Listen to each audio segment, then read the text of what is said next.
I knew that one of his dreams was to be a published author. When I first met him, I had given him my book, and I knew that one day he wanted to publish his own poems. And so we were talking to Haymarket about doing something with Smoke Signals, which is the collective I started, and possibly putting out books. And we wanted his book to be one of the first books, as well as a poet that was incarcerated in Dade Correctional Facility in South Florida. And I had sent them his manuscript, and they took a little long to respond.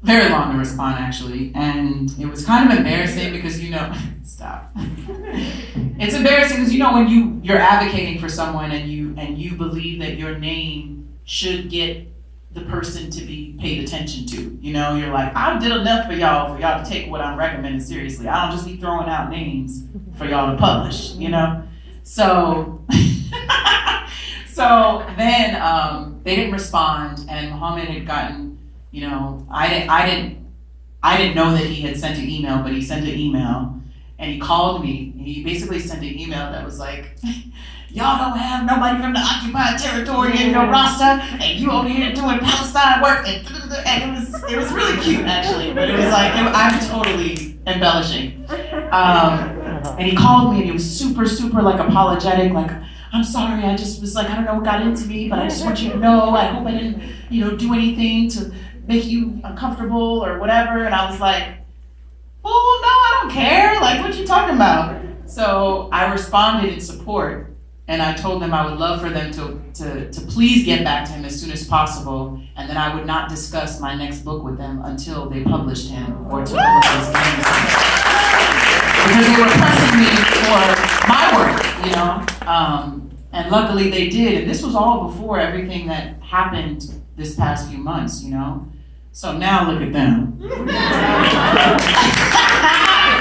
Right? And they're selling some books, that's for sure.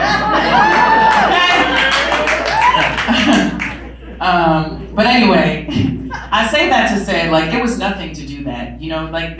That is nothing compared to what the reality of Philistine, people in Philistine go through and 48 territory. There's no amount of success that could do anything compared to what people live every day. So if little old me got to hold back my poetry book, which was nothing, to make sure someone's voice who needed to be heard was heard, then it's just necessary, especially when you claim to care about the people. So anyway, this is forward, and Mohammed, I got to meet his grandmother, and he talks about how Rifqa is older than Israel, and Rifqa to me is a representation of love. So the title of the forward is Love is Older Than Israel.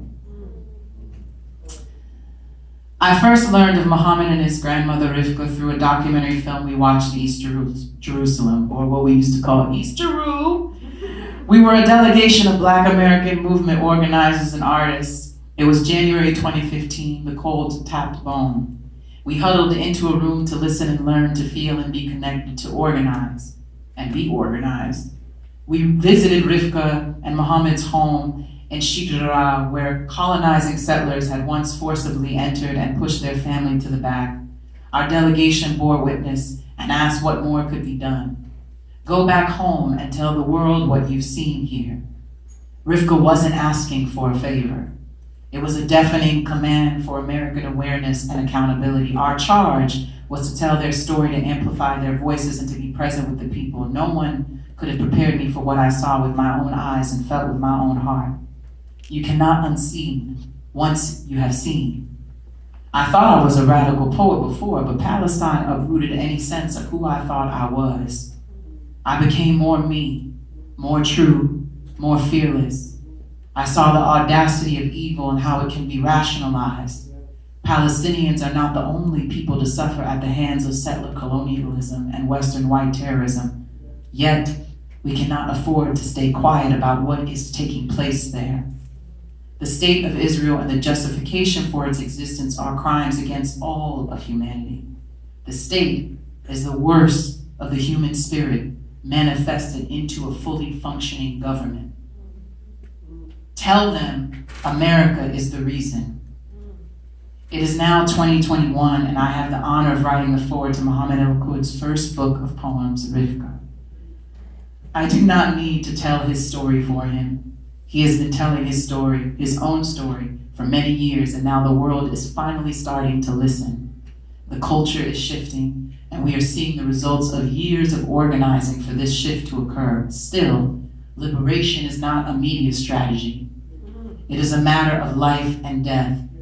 As a child born on the day of the Nakba, what would Muhammad seek to be except a testament, a siren, a freedom song conjuring a key that fits a hole in a heart the size of Palestine from the river to the sea?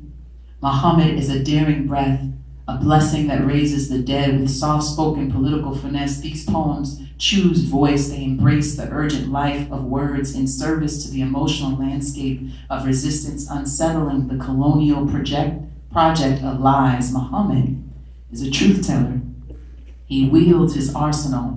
A living room of poems seats us in the home of what remains, what cannot be photographed or tweeted, but is in the spirit of enduring strength, the will to fight, to create, and more importantly, to love. What I write is an almost. I write an attempt. There is what words can do, and there is what is beneath the words, the fire and fury of what willed them into existence. There is what we hope they will do, and there is what they have actually done. Muhammad's writing from the front lines of occupied Palestine is an action, a doing, a done. I think about how I love him and how his words have held me. Advocating for this book is one small way I have chosen to demonstrate my solidarity. We are made up by those we love. And it is by our relationships with people that we are transformed. Solidarity is a feeling and a doing. It is a series of choices we make with one another. It can only be felt. It cannot be contrived or manipulated. Solidarity is not just about our shared pain or struggle, but also, most importantly, about our shared joy, visions, and dreams. It is an energetic force and a resounding love. Muhammad always wanted to publish a book of his poems. And here is a dream he shared with me, and now it's our dream together. He's a powerful poet and activist, but he's also my friend, and we will continue to struggle. But we are who we love and live by in spite of the struggle. Poetry sees us for who we truly are, and what is in that reflection must be faced. Poetry is a home for the dispossessed. It is our belonging. Rifqa is my grandmother, and she is your grandmother too.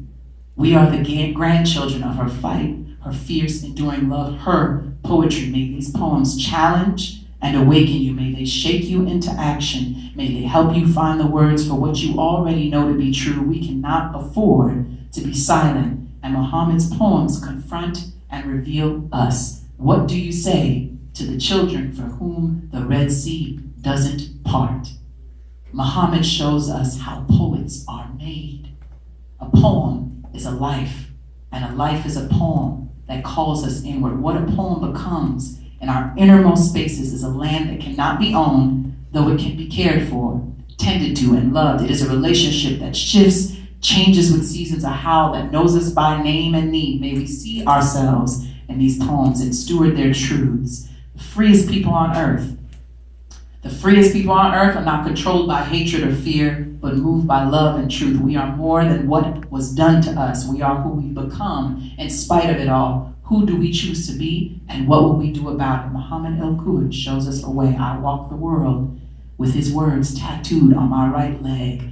I cried not for the house, but for the memories I could have had inside it. These words remind me that home is a series of shared memories, not brick and mortar. Home is where we go to remember and revisit who we've always been. Mohammed El-Kurd's poetry is a home returned to us. His poems call us home. Please join me in welcoming to the stage Mohammed El-Kurd.